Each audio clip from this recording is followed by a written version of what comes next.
पाकिस्तान जूं कोशिशूं कामयाब। ईरान ऐं अमरीका विच में अमन मुआहिदो तइ थी वियो। वज़ीर आज़म शहबाज शरीफ़ जो ऐलान। संदसि चवणु आहे त अमरीका ऐं ईरान विच में डिघे ऐं अहम ॻाल्हियुनि खां पोइ अमन मुआहिदे तइ थी वियो आहे। मुआहिदे ते सहीयुनि जी बाज़ाब्ता तक़रीब 19 जून ते जेनेवा में थींदी। लबनान समेत समूरनि महाज़नि ते फ़ौजी कार्रवाई मुस्तक़िल ख़तमु करण जो ऐलान कयो। मुआहिदे लाइ क़तर, सऊदी अरब ऐं तुर्किया जे किरदार जी वाखाण रही। अमरीकी सदर डोनाल्ड ट्रंप पारां ईरान सां अमन मुआहिदे जी तस्दीक़। संदसि चवणु आहे त ईरान सां मुआहिदो थी वियो, सभिनी खे मुबारक हुजे। होरमुज़ लंघ जुमे ते मुआहिदे ते सही खां पोइ खुली वेंदो।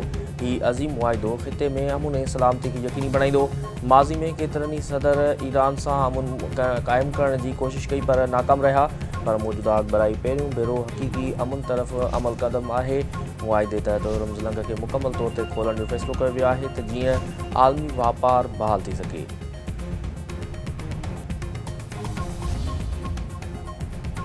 ईरान बि अमरीका सां अमन मुआहिदे जी तस्दीक़ करे छॾी। ईरान जे नाइब परॾेही वज़ीर काज़म ग़रीबाबादी जो चवणु आहे त अमरीका सां मुख़्तलिफ़ महाज़नि ते जंग जारी आहे ऐं अस्करी कार्रवाइयुनि जी फ़ौरी ऐं मुस्तक़िल ख़ात्मे जो ऐलान अॼु राति कयो वेंदो। ईरान ख़िलाफ़ अमरीकी नाकाबंदी जे ख़ात्मे जो अमल अॼु राति शुरू थींदो। ईरान जी फ़ौजी ताक़त मुआहिदे खे क़तई शिकल ॾियण में मदद कई।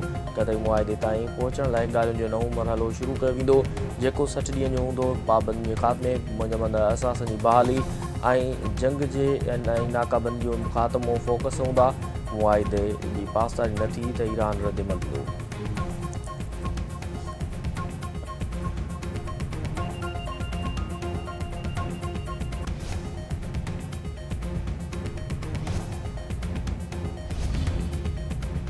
अमरीकी नाइब सदर जेडी वेंस जो सदर ट्रंप खे ज़बरदस्त लफ़्ज़नि में ख़राज तहसीन।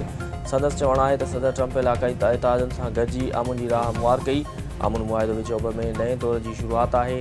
एतमाद सां चई सघिजे थो त ईरान हाणे कॾहिं बि एटमी हथियार न ठाहे सघंदो। तारीख़ अॻभराई सां दुनिया में तवानाई तेल जी क़ीमतुनि में घटिताई ईंदी।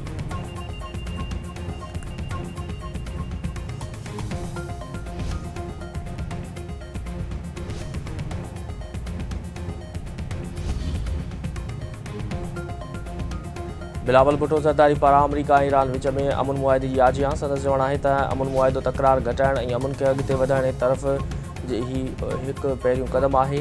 हाकारी अॻभराई अमल शामिल समूरियूं धुरियुनि जी मज़हबानी क़यादत ऐं अज़म जी अकासी करे थी। अमल खे अॻिते वधाइण में वज़ीर आज़म शहबाज शरीफ़ खे ख़राज तहसीन पेश करे थो। इलाक़ाई इस्तेहकाम लाइ फील्ड मार्शल सैयद आसिम मुनी जूं कोशिशूं बि साराह जोॻियूं आहिनि।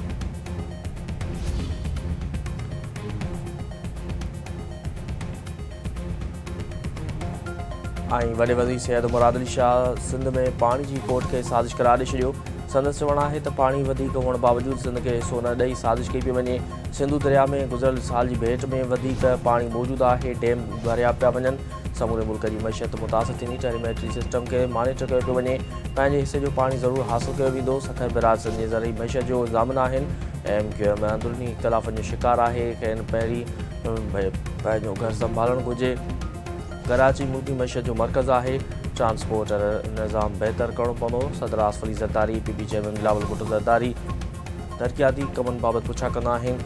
वफ़ाक़ी सरकार सिंध जे मनसूबनि लाइ 64 अरब रुपयनि जी रक़म जारी रखी आहे।